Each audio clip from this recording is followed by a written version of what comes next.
के तपाईहरु पनि दुखी हुनुहुन्छ? हो म दुखी छु। किन दुखी होला म? लु तपाईहरु आफै भन्नुहोस्। तपाईहरु कसरी बन्न सक्नुहुन्छ त्यो म भन्छु।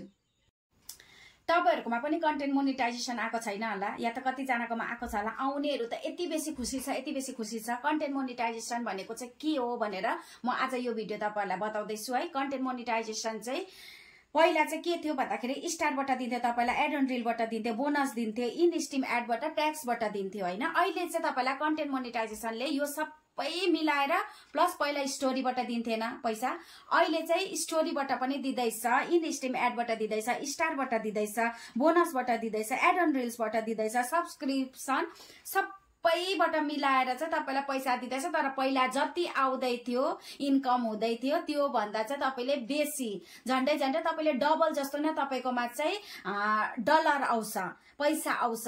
किनकि कन्टेन्ट मोनेटाइजेसन जसकोमा छ कि, किनकि यो सबैलाई दिएको छैन, फेसबुकले मलाई पनि दिएको छैन कन्टेन्ट मोनेटाइजेसन। म त एक्साइटमेन्ट छु कहिले मेरोमा दिन्छ फेसबुकले भनेर। कसैको लाख लाख फलोअर्सलाई पनि दिएको छैन रहेछ, कसैको 30,000 फलोअर्सलाई पनि दिइरहेको छ हैन, कसैको बेसीलाई पनि दिइरहेको छ, कसैको कम्तीलाई पनि दिइरहेको छ, कसैको बेसीमा दिएको छैन, कम्तीमा पनि दिएको छैन।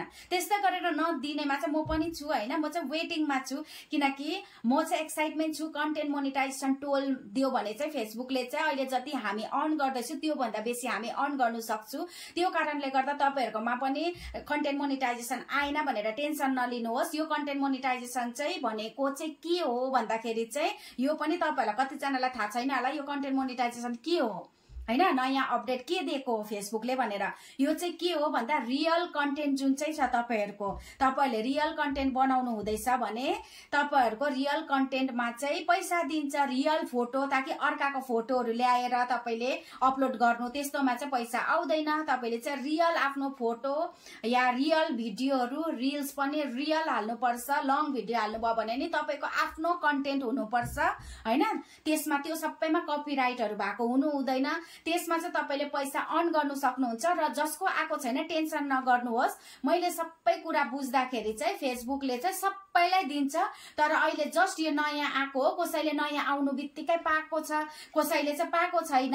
र नपाउनेहरु चाहिँ तपाईहरु वेटिङ गर्नुहोस्। म जस्तै दुखी चाहिँ नबस्नुहोस्। फर्स्टमा चाहिँ मलाई किन दिएन भनेर चाहिँ म पुरा दुखी बसिरहेको थिएँ हैन। मैले मोनेटाइजेसन टोलमा हेरे के चाहिँ मेरो छ, न त आयो भनेर म त डेली नै चेक गरिरहेको छु, न त आयो भनेर। अहिले पनि म चेक नै गरे, मेरोमा पनि आएको छैन। त्यस्तै गरेर तपाईहरुकोमा नि आएको छैन भने टेन्सन नलिनुहोस्। तपाईको रियल कन्टेन्ट छ भने चाहिँ तपाईलाई फेसबुकले दिन्छै दिन्छ, तर अलिक दिन टाइम लाग्छ। तर त्यो आइसकेपछि चाहिँ आउनेहरु त गद गद गद गद गद भइरहेको छ, एकदम खुसी भइरहेको छ। एकजना मेरो साथीको चाहिँ यो के भन्छ फेसबुक मोनेटाइजेसन टोल दिएको कारणले गर्दाखेरि चाहिँ उसकोले चाहिँ जति जस्तो $200 अर्न गर्दै थियो, उले चाहिँ 200 को बदलीमा चाहिँ $450 हैन त्यस्तो आउनु थाल्यो। उसकोमा चाहिँ पैसा बेसी पसेको कारणले गर्दाखेरि चाहिँ पहिला चाहिँ मलाई पनि दुःख लाग्दै थियो। तर अहिले चाहिँ म चाहिँ त्यसको वेटिङमा छु, एक्साइटमेन्ट छु हैन, कहिले मलाई पनि दिन्छ भनेर। त्यस्तै गरेर तपाईहरु दुखी नहुनुहोस्, तपाईलाई दिन्छै दिन्छ। ओभरअल सबै आफ्नो रियल कन्टेन्ट हाल्नुहोस्, यो तपाईले फेसबुक मोनेटाइजेसन टोल पाउनुहुन्छ।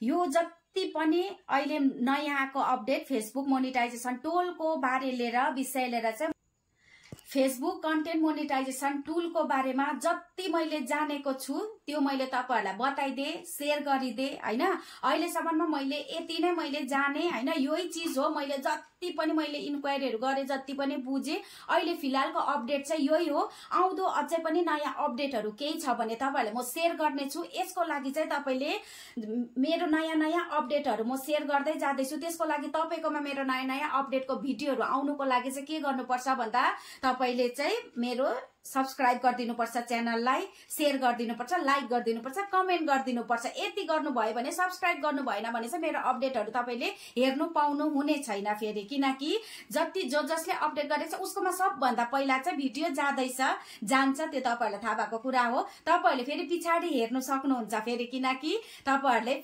सब्स्क्राइब गर्नु भएको छैन। त्यही लागि नै मेरो चाहिँ यो भिडियो हेरिसकेपछि चाहिँ मेरो च्यानललाई चाहिँ सब्स्क्राइब गर्नु चाहिँ नभुल्नु होला। Thank you so much.